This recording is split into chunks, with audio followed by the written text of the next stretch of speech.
চন্দন গাছের এই বীজটি আমার 3 বছরের বাচ্চার নাকের ডান পাশের ছিদ্রে ছিল প্রায় 1.5 থেকে 2 মাস।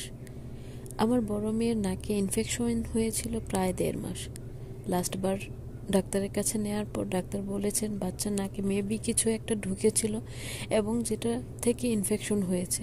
যা ঢুকেছিল তা বের হয়নি বিধায় অনেক পাওয়ারফুল অ্যান্টিবায়োটিক খাওয়ানোর পরও ওর ইনফেকশন কমছিল না। আমি বা ডাক্তার কেউই জানতাম না যে ওর নাকে কি ঢুকেছিল। বাচ্চাও কখনো বলেনি তার নাকে কোনো ব্যথা বা সমস্যা।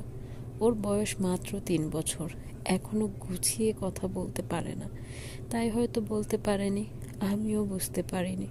শুধু ওর নাক বন্ধ হয়ে থাকতো এবং ইনফেকশন সেরে উঠছিল না বলেই বারবার ডাক্তার দেখিয়েছি।